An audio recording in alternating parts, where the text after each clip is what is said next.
Assalamualaikum warahmatullahi wabarakatuh. Selamat berjumpa lagi bersama saya Dai Handsome Channel.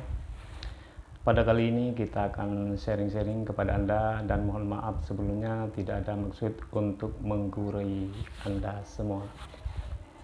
Dan namun sebelum kita mulai, kalau memang video ini bermanfaat buat kalian semua, silahkan di like, komen, share, and subscribe. Insya Allah bermanfaat. Bismillahirrahmanirrahim. Keutamaan daripada sholawat kepada Nabi Muhammad SAW. Bagaimana sih kita wajib membaca sholawat? Karena Allah berfirman di dalam surah Al-Ahzab, A'udzubillahi minasyaitonirrajim. Bismillahirrahmanirrahim. Innallaha wa malaikatahu yusholluna 'alan nabi ya ayyuhalladzina amanu shollu 'alaihi wa sallimu taslima. Karena apa kita wajib membaca sholawat? Karena Allah beserta para malaikatnya itu bersolawat kepada Nabi Muhammad, maka Allah menyerukan kepada umat Islam untuk bersolawat kepada beliau. Karena apa kita pentingnya membaca sholawat? Karena fil hasyri syafi'una Muhammad munjil khalaiki min jahannam. Karena di padang mahsyar nanti yang memberikan syafaat tiada lain yaitu Nabi Muhammad SAW. Itu yang menyelamatkan semua makhluk, baik dia orang Islam, orang kafir, di padang mahsyar dari panasnya jahannam. Tapi kalau orang kafir itu hanya sifatnya sementara.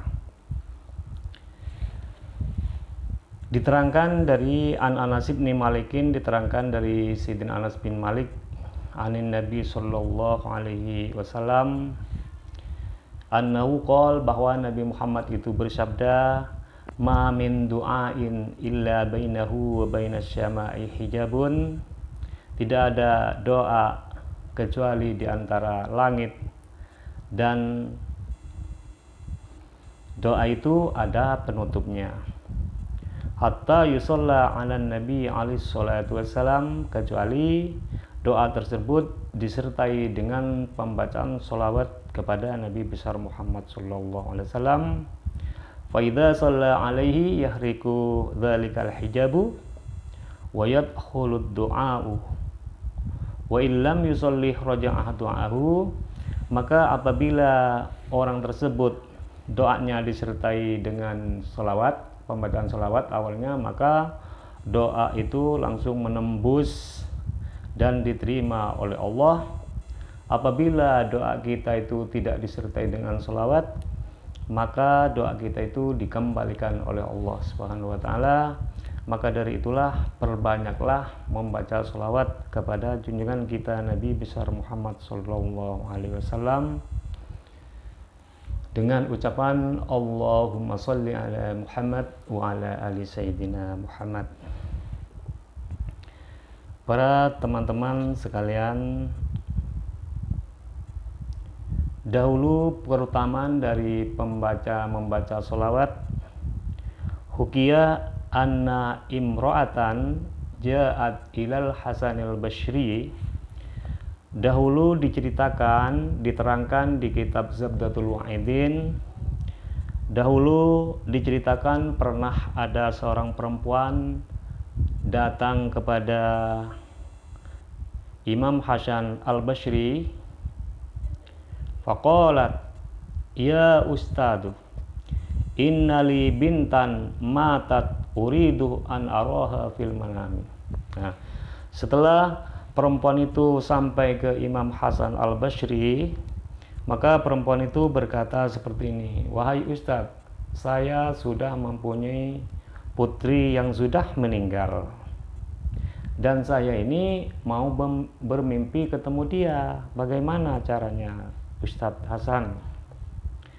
Fa'allimni syai'an minal khawashih hatta araha.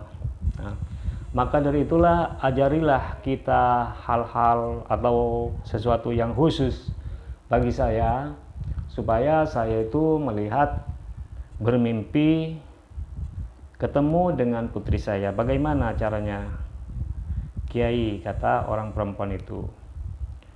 Fa'allamaha sholata, maka kemudian Imam Hasan al-Basri itu memberitahu, mengajari perempuan tersebut disuruh sholat di waktu malam. Sebelum tidur dia harus sholat dulu dan memperbanyak membaca sholawat, mungkin seperti itu.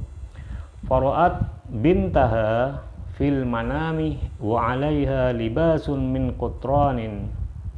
Maka setelah itu mengerjakan sholat yang telah diajarin oleh Imam Hasan al-Basri itu di waktu malam. Setelah sholat dia lalu kemudian dia tidur. Setelah tidur kemudian dia bermimpi melihat putranya, yang mana putri tersebut yaitu memakai pakaian dari besi kuningan yang panas. Berarti putri dari seorang perempuan itu adalah orang yang celaka seperti itu. Wa fi unuqiha ghallun wa fi rijlaiha qaidun min narin. Dan dia melihat di leher anak perempuannya itu dibelenggu, dirantai maksudnya, dan kedua kaki putranya dia diikat dengan ikatan dari api neraka seperti itu. Naudzubillahi min dzalik. Fastaiqalat wa ja'at ilal Hasan al-Basri bagiatan.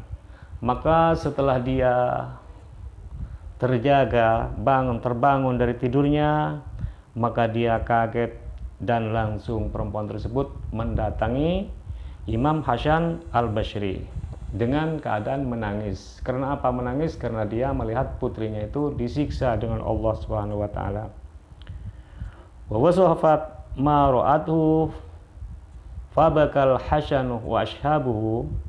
Maka setelah perempuan itu sudah sampai di Kiai Hasan al-Basri, maka dia menceritakan dalam mimpinya bahwa anaknya tersebut memakai pakaian besi yang kuning yang panas, dan kedua kakinya itu dibelenggu.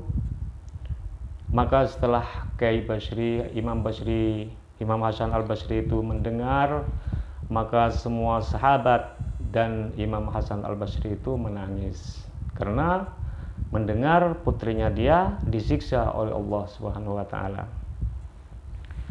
Summa madha muddatun fara'al Hasanul Basriyu fil manami annaha fil jannati ala syaririn wa ala ra'syiha tajun yudhi'u ma bainal masyriqi wal maghribi.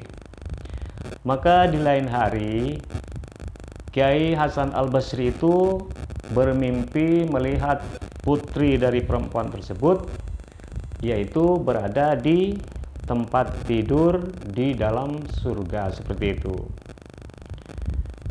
Dan di kepalanya putra perempuan tersebut adalah memakai mahkota yang berkilau. Faqalat ya ustaduh ata'arifuni.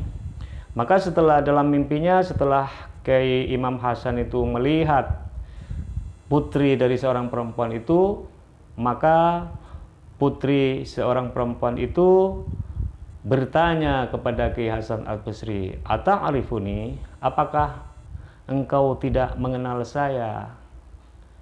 Imam Hasan katanya seperti itu di dalam mimpinya. Faqala al-Hasan rahimahullahu, la, tidak, saya tidak mengenal kamu. Siapa kamu itu?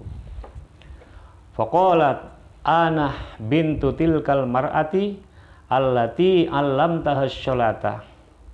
Saya adalah putri dari seorang perempuan yang Anda ajari sholat. Yang diajari sholat itu saya putranya beliau, Imam Hasan, seperti itu. Faqala al-Hasan rahimahullahu ta'ala bi ayyi sababin nilti hadal mansilah. Nah, awalnya kamu kan disiksa dengan Allah Subhanahu wa taala. Dengan sebab apa Anda itu bisa mendapat keuntungan seperti ini? Coba ceritakan pada saya, kata Imam Hasan Al-Basri. Faqalat, ya syaihu, marrah bimakbaratina rajulun fasalla ala nabi alaihi salatu wassalam marratan wa ja'ala sawabaha lana. Begini Kiai Hasan Al-Basri, ceritanya di kuburan saya ini ada seorang laki-laki yang sedang lewat di kuburan tersebut, maka dia bersolawat kepada Nabi Muhammad SAW hanya sekali saja, dan dia menghadiahkan pahala dari solawatnya tersebut ditujukan kepada ahli kubur yang ada di sini. Wa kana fi maqbaratina khamsu mi'atin wa khamsuna insanan mu'adzabina, yang mana di kuburan ini ada berisi 550 manusia yang sedang disiksa oleh Allah Subhanahu wa taala. Maka setelah itu fanudiya irfa'u anhumul adzabah bi barakatiha salati hadzal rajuli 'ala nabi alaihi wasallam. Maka setelah itu, setelah laki-laki itu menghadiahkan pahalanya kepada orang kubur, maka di situ ada panggilan kepada malaikat, wahai malaikat, janganlah kau siksa orang-orang yang ada di kubur itu berkah sholawat dari lelaki tersebut. Maka dari itulah, seperti itulah pahala kedahsyatan dari bersolawat kepada Nabi Muhammad Sallallahu Alaihi Wasallam. Karena walaupun kita itu jangan putus asa, narju syafa'ata min Muhammad laukunna nartakibul muharram. Dan saya itu jangan putus asa walaupun kita ini adalah orang yang berdosa, banyak dosa, tapi kita itu selalu mengharap kepada syafaat Nabi Muhammad Sallallahu Alaihi Wasallam. Maka dari itulah perbanyaklah membaca sholawat kepada junjungan kita Nabi besar Muhammad Sallallahu Alaihi Wasallam, karena beliaulah yang akan mensyafaati kita nanti di hari kiamat. Insya Allah bermanfaat, dan mohon dukungannya apabila video ini sangat bermanfaat kepada kalian. Silahkan di komen, like, share, and subscribe. Insya Allah bermanfaat. Assalamualaikum warahmatullahi wabarakatuh.